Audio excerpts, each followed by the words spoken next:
बहुत समय पहले उज्जैन नगरी में एक महान और न्यायप्रिय राजा राज्य करते थे। उनका नाम था राजा विक्रमादित्य। वे अपनी बुद्धिमत्ता, साहस और निष्पक्ष न्याय के लिए दूर दूर तक प्रसिद्ध थे।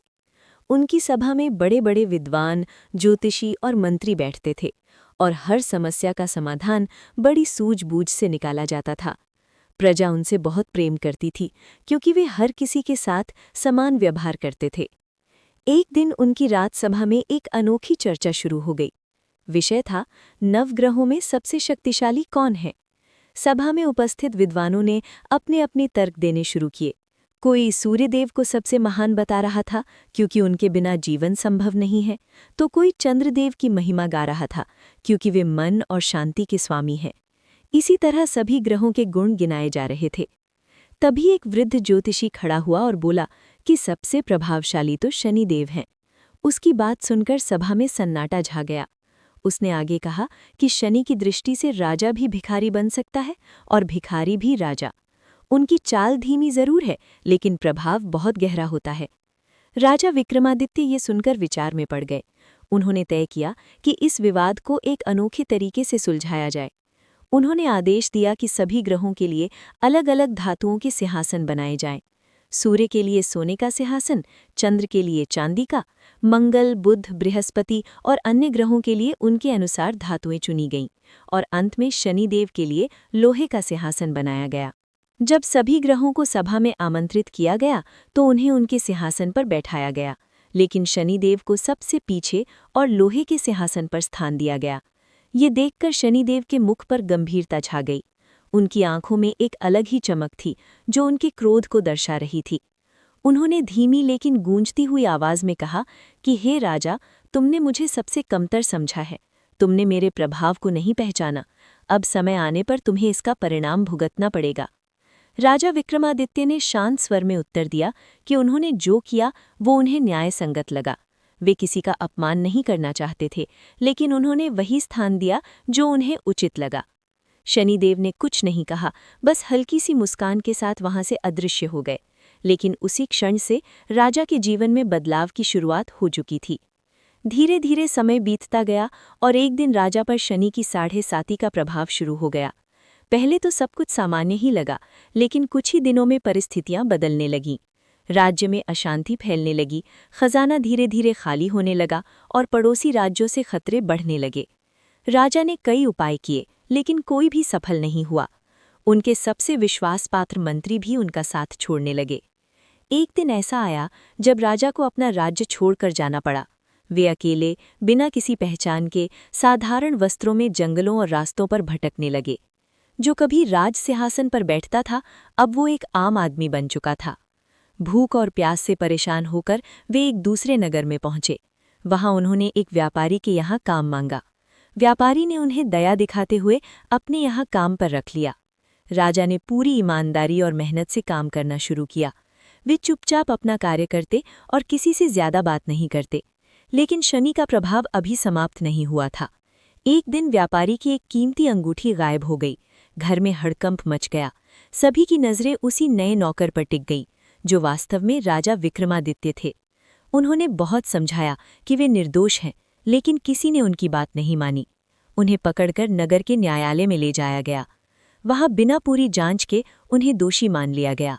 सजा इतनी कठोर थी कि सुनकर किसी का भी दिल कांप जाए। उनके हाथ काट देने का आदेश दे दिया गया। सजा तुरंत लागू कर दी गई और राजा दर्द से कराहते हुए जमीन पर गिर पड़े।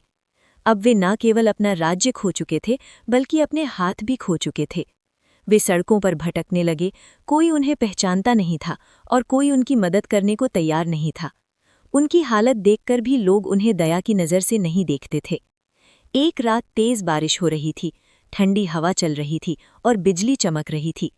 राजा एक पेड़ के नीचे बैठे थे, पूरी तरह टूट चुके थे। उन्होंने आसमान की ओर देखा और धीमे स्वर में कहा कि हे शनिदेव, यदि ये आपकी परीक्षा है तो मैं इसे स्वीकार करता हूँ। मैंने हमेशा न्याय किया, कभी किसी के साथ अन्याय नहीं किया, फिर भी मुझे ये सब सहना पड़ रहा है, लेकिन मुझे आप पर विश्वास है। उनकी आंखों से आंसू बह रहे थे, लेकिन उनके मन में विश्वास की लौ अभी भी जल रही थी। उसी समय पास के एक मंदिर से भजन की आवाज सुनाई दी। एक महिला भगवान का नाम गा रही थी। राजा ने भी अपने टूटे फूटे स्वर में भगवान का नाम लेना शुरू कर दिया। धीरे धीरे उनका मन शांत होने लगा। उसी रात व्यापारी को एक सपना आया। सपने में शनिदेव प्रकट हुए। उन्होंने व्यापारी से कहा कि जिस व्यक्ति को तुमने चोर समझा वो निर्दोष है, अंगूठी तुम्हारे ही घर में है। व्यापारी घबराकर जाग गया। अगले दिन उसने पूरे घर की तलाशी ली और सच में अंगूठी उसे वहीं मिल गई। ये देखकर वो शर्म से पानी पानी हो गया। उसे अपनी गलती का एहसास हुआ। वो तुरंत उस व्यक्ति को खोजने निकल पड़ा जिसे उसने गलत सजा दिलवाई थी। काफी खोजने के बाद उसे राजा विक्रमादित्य मिल गए, जो एक कोने में बैठे थे। व्यापारी उनके चरणों में गिर पड़ा और रोते हुए माफी मांगने लगा। उसने कहा कि उसने बहुत बड़ा अन्याय किया है और उसे क्षमा कर दिया जाए। राजा ने शांत भाव से उसे माफ कर दिया। तभी अचानक आकाश में एक दिव्य प्रकाश फैल गया। वातावरण बदल गया। हवा में एक अलग ही सुगंध फैल गई। उसी प्रकाश के बीच शनिदेव प्रकट हुए। सभी लोग आश्चर्यचकित रह गए।